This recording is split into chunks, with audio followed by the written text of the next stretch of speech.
So the other week we upgraded the rear anti-roll bar bushes. We refurbed it completely. So this week I wanted to upgrade the front bushes as well. One of the key differences this week is that we're going to be using these TED gun bushes instead. I've not got a Powerflex ones, so I thought I'd give these TED gun ones a go and see how they perform as well. So first thing we're going to need to do is get the car up in the air and the wheels off. So the car's up in the air, nice and safely on the axle stands. We've got the trolley jack in there as well, just supporting it still. We've got the wheels under there just for a bit of added extra safety, and plus the back wheels are also chopped back and front as well. So with the wheel now off, we can see the roll bar itself. So it connects obviously this end to the drop link, and the other end, it does the same on the drop link at the other end as well. And then coming along here, the other two fixings, we've got the bracket just here, so you can just about see hopefully in there.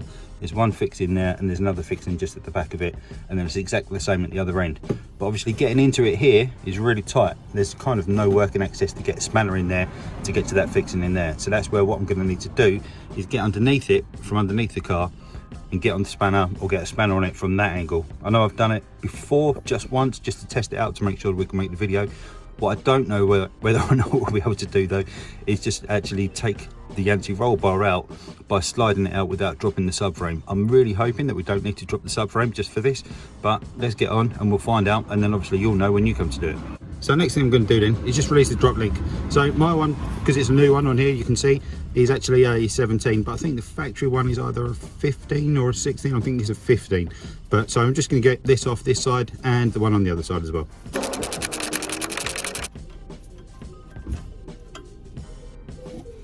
Now my one come off really easily because I've got brand new drop links on here, but what you'll find is you probably need to use a 4 or 5 or maybe a 6mm Allen kind of bit just inside the nipple here as such, just to hold that still, because otherwise you'll find the whole shaft will start to spin. So once you've got the nut off the back, when you go to pull the drop link out, if you find it's under a bit of pressure and the actual thread is kind of pointing up a little bit, stopping you from pulling it out, what you can do is just get a jack and just kind of put it underneath the bottom of the ball joint as such. Just support the whole strut, just lift it up, and as it comes up, what it will do is just lift this up so this is more kind of horizontal, and then you'll be able to just pull it straight out.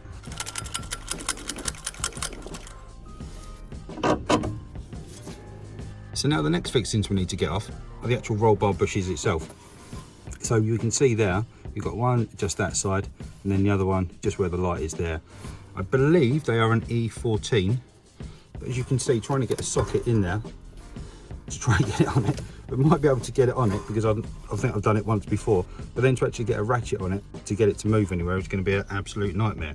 So the other alternative, just as we did when we did the rear one, I've got an 11mm ratchet, and that actually fits on there on the E14 just perfectly.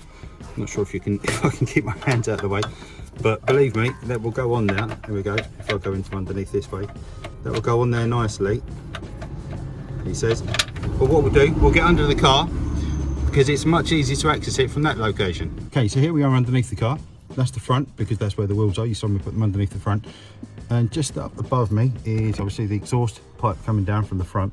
But then looking over there, we can see obviously one of the brackets holding in the bush just there. And then if I come around and flip it around the other side underneath the exhaust and back up, you should be able to see, it's here somewhere. A bit difficult for me to look at this angle under the car. I think that's the other bracket there.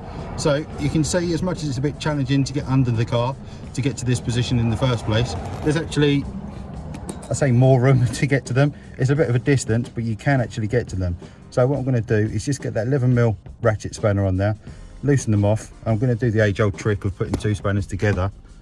So if I show you what I mean, I'm not sure I can actually get my hand in there. So on the end of the other one, just get that spanner on there like that, and that will give you some more torque just to pull the other one down. So that's what I'm going to do now, just get them released and loosened off.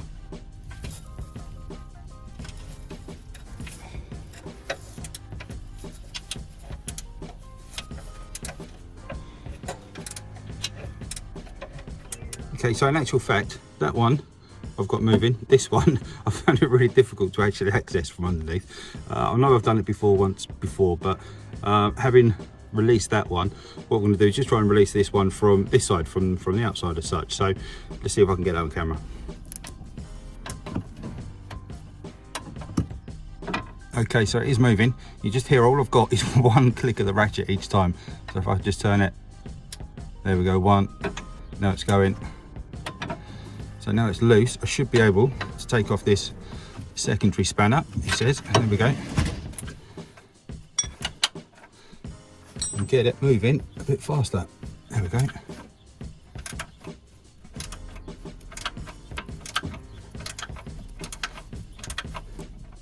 Great stuff. So what I'll do, I'll just work through, get these two removed, and then I'll go and do the other side in exactly the same way.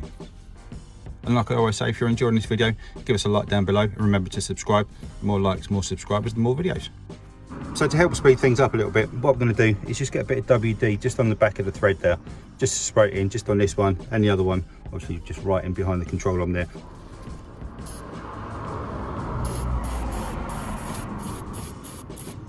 And then of course, once I get these bolts out, all four of them, we need to see whether or not we will be able to get the anti-roll bar out without dropping the subframe. So obviously what I'm going to do today is everything, hoping that we can get it out just through manoeuvring it, lifting it up and down a little bit and wiggling it. So fingers crossed. Okay, so hopefully you can see the sort of access that we've got, and obviously using the ratchet spanner is going to be much faster. So just as I've been undoing this, the ratchet spanner has just kind of been rubbing down the face of this anti-roll bar. So because we're going to be spraying these red, exactly the same as we did the rear ones a couple of weeks back, what we're going to need to make sure is before I put it back in, that we just protect it in something or wrap it up in something so that we can make sure we're not going to scratch it up. Okay, great. So all them fixings are out. You can see that one's out, and both the two on the other side as well. With the fixings out, this is what they look like. And now we can confirm that they are, yep, definitely an E14. If you were dropping the subframe and take them out in that fashion.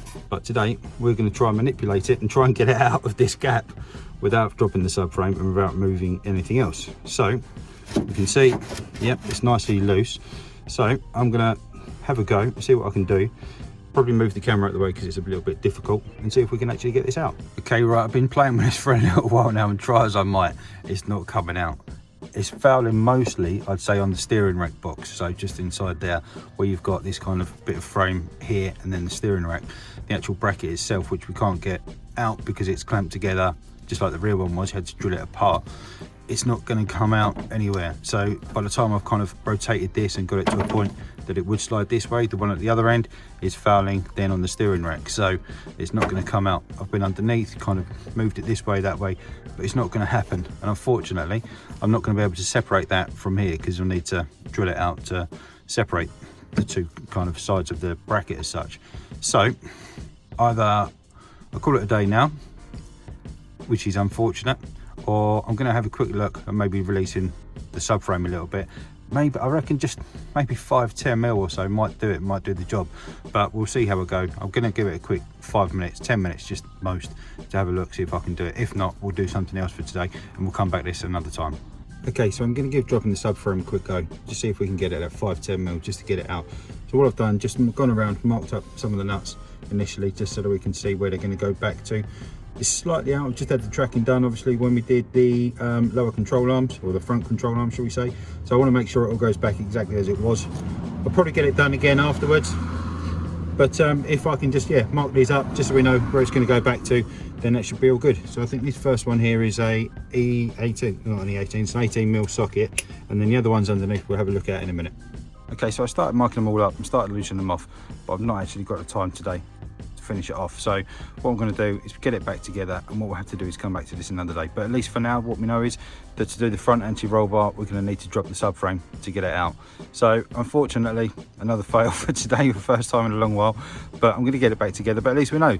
Okay, it was annoying me that it was going to beat me, so I thought I wanted to try one last thing. So I've just disconnected the track rolling, just popped the ball joint out of there, which come out a whole lot easier than the control arm ball joints, I must admit. I did again have to kind of just resort to a bit of heat just to get it off because it had a bit corroded and stuff like that.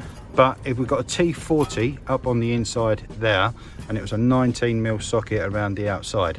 So once I got that on there, a little bit of heat, it come away just fine. So I'm just going to do exactly the same on the other side, and hopefully that's going to give us a bit more maneuverability so that we can just twist this around. I'm not convinced, but we'll give it a go.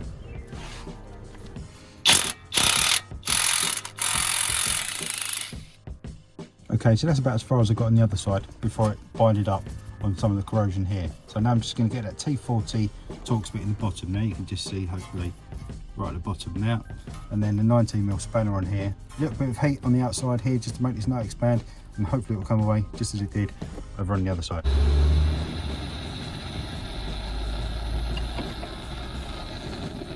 I'm just turning it around so that I'm getting the nut heated up evenly on each side, just so that it will expand a bit easier.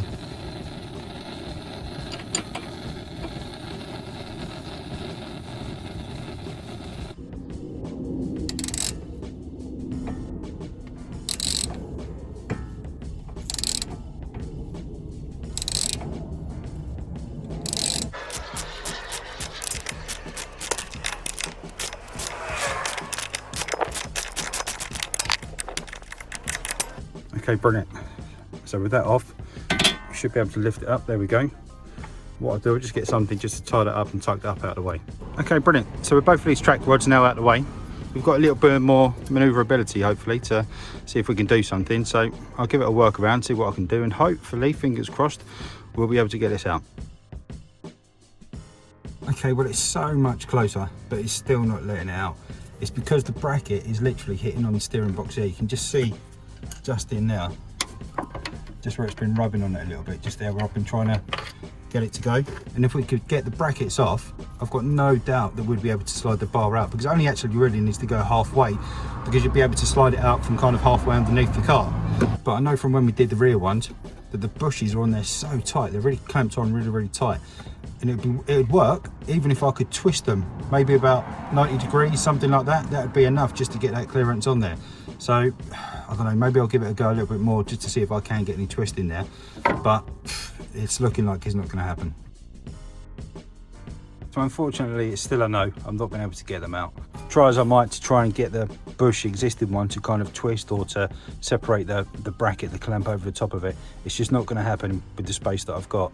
So yeah, it's going to be a case of having to drop the subframe. And to be fair, you wouldn't even need to remove it in full. You just need to drop it probably about 10mm. I mean, that might be as long as the bolts are, to be fair. But basically, yeah, if you want to upgrade your front anti-roll bar bushes, then you're going to need to drop the subframe to get it out. So hopefully that's useful. If it is, give us a like down below. I'd appreciate it after feeling like a failure today. If you haven't done so already, subscribe if you wanted to off the back of this video. And yeah, thanks very much for watching. Sorry it's a fail, but I'll see you in the next one. Cheers.